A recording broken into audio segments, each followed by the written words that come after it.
Hello friends and welcome to a position 4 tier list. If you are curious about the hard supports, then check out the last video. This time, here you go, full tier list, no skipping around. I will give you a quick run through of the best supports in my opinion. You'll notice a lot of ranged heroes in this list. That's because most popular offlaners right now are melee, and it's easier to run double melee in the off lane than it is in the safe lane, but a ranged hero with a melee hero is, a classically good pairing, so that's why there are so many here.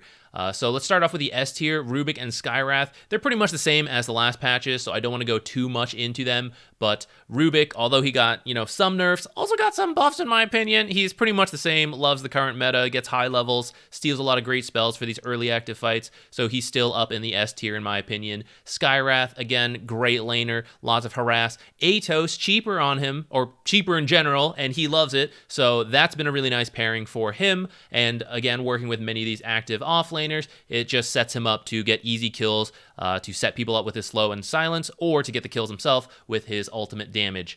Then we have Nature's Prophet. He is new from the last patch.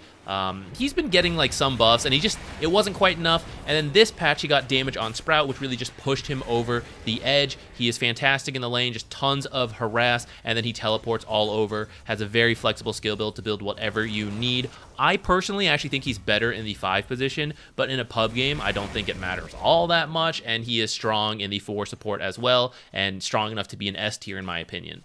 Now, his skill build has actually changed a little bit since the video I made on him, so I still think you can go max Sprout and then max Teleport and then just ignore Treants, and some people still do that. But now actually some people really like Treants, and so they go like 2 points in Sprout because it's still good in the laning stage, but many people have caught on and they're buying Quelling Blades, and so it's not as good for damage, although I still think it's pretty helpful in farming speed, which is good in pubs. But then they either max Teleport first to get the lower cooldown to rotate around more, bring in more right-click damage based on the stacks from Teleport, or they go like 2-2 and then max Treants actually, because the Treants can also be used to farm. You can use them to stack, you can block camps, and you can use them to push towers. So it's a little bit of a different idea with the different builds. I'd say max Q, most farming potential, max W, most ganking potential, and max E, most pushing potential.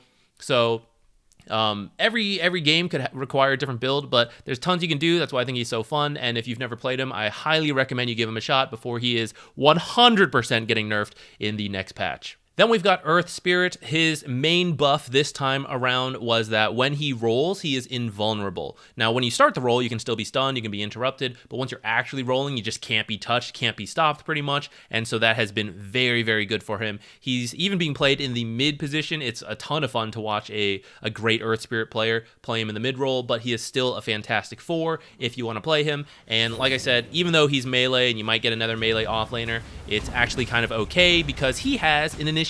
So sometimes double melee is awkward because no one can actually get close to the ranged heroes, but Earth Spirit can roll in and then kick people back, so that kind of alleviates the double melee, plus you can do creep dragging, things like that, which makes it easier to play, and then you can roam to the side lanes or the mid lane, and because he has roll just naturally, and it's even better than it was before due to it being invulnerable during the actual roll, it's a lot easier to start these fights, and that's why he's been so powerful. Down to the A tier, we have Tusk, who is very similar to Earth Spirit. He's a melee hero, but because of Ice Shards and because of Snowball, he can gap close, and it makes it a lot easier to be a melee hero versus ranged heroes compared to other melees out there. But his big change that kind of brought him to the front is that he gets a permanent attack speed slow on his tag team, and that means whether you're using tag team or not, it's just very difficult to trade into Tusk because you're just attacking so much slower. So I've seen a lot of people max tag team to make right-click trades very easy, and then tag team was already pretty solid once you actually initiate on people and you're attacking. So Tusk has been looking very good whenever I see him, and then outside of that, he's kind of the same Tusk as he's been. Vengeful Spirit finally got the buff she needs, the Wave of Terror, damage reduction, the stun, having a longer duration. I have seen her played in the 4 support position as well as the 5. I like her in the 5 a bit more, but she is good enough that in the 5 position, she was S tier. In position 4, I think she's A tier. So I think she's really fine in either role, and you can pretty much do the exact same stuff, but you can go a little greedier on the 4 support, maybe go for a faster Ags than you would on position 5, but it's pretty much the same. Lion's pretty popular the higher up you go, but he actually has a losing win rate in pubs. I think many people overemphasize acronyms, and it's just not a good item to rush. You want like a blink, you want other stuff, and so I think if you play him in pubs, don't play him like Midas Ags, griefing build. Play like Tranquil's Blink. It's a pretty common build for him. It provides a lot of lockdown to set up kills on many of these mobile heroes, and then after that, if you want to go with the Ags, is the pub game, feel free. But I do think you need the setup. That's what makes him good. If you're not going to play that way, I think he drops down a lot because his laning stage is not quite as strong as some of these. They have much better harass, more immediate kill potential on their own. There's like individual power here, and I think that's why Lion in pub games is sometimes awkward. But if you scale up a lot through getting a lot of finger of death kills, then it is very fun. I just think a lot of people play him incorrectly, and if you're doing that, then he goes down the list.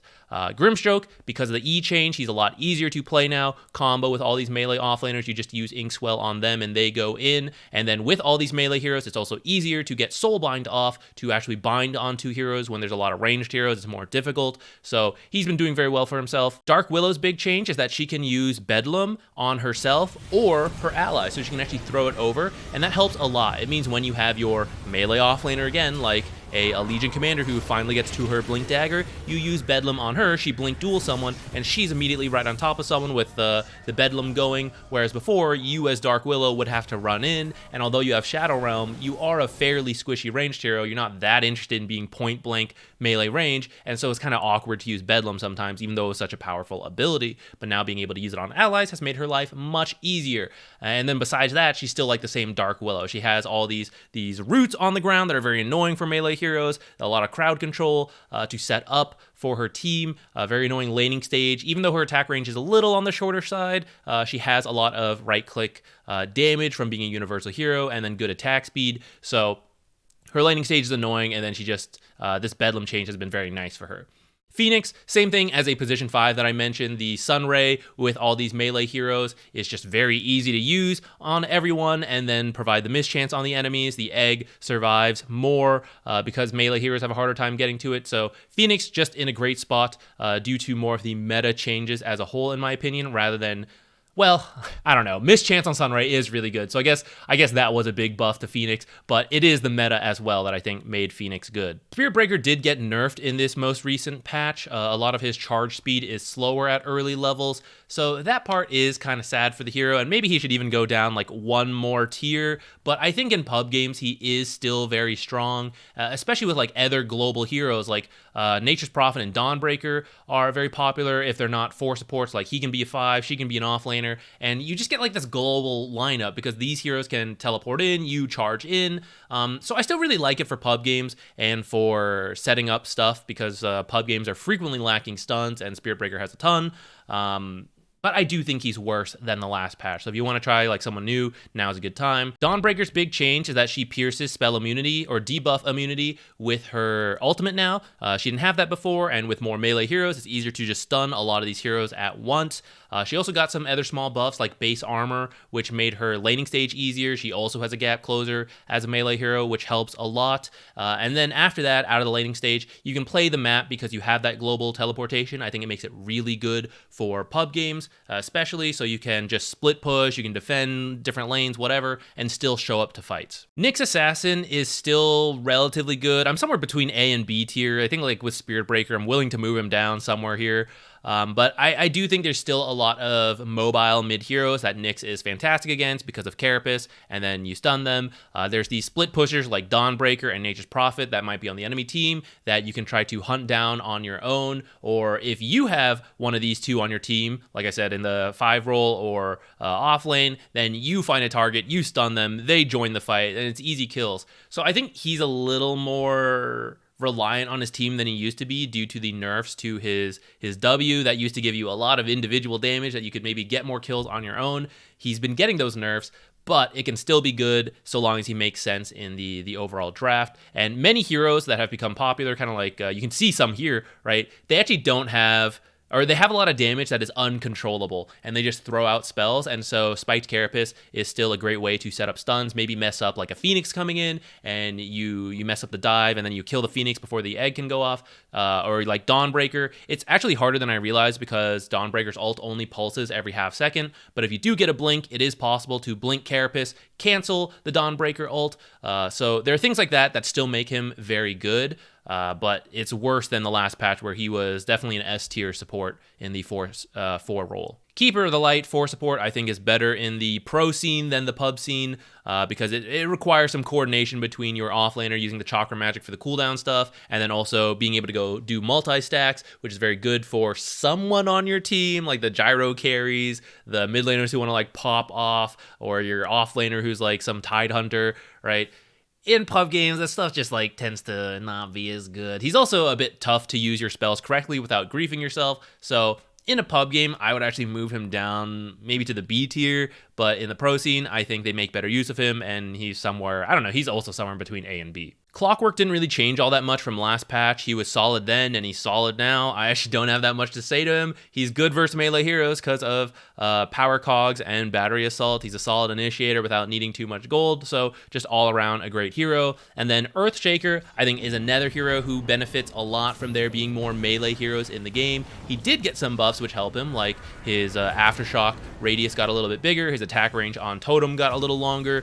That actually favors core Earthshaker a bit more, and I've been seeing more core Earthshaker than support Earthshaker, but you all know the classic roaming for Earthshaker. It's not really any different than it was in the past. There's just more melee heroes now, and so you can block them off with Fissure, or get these huge Echo Slams, or just stun them point blank with your Totem. So yeah, I think he's really good. For the rest of the tiers, again, we're not going to talk too much about them. As long as you know what they're doing, you will be fine whether you're playing a B or C hero. I don't really want to see you guys playing any of these lower heroes. I feel a little sad inside when I see one of these heroes in my games. Honestly, I don't think they should even be here. It's been ages since Pango was a support, since Ricky that got killed off in the last patch or something.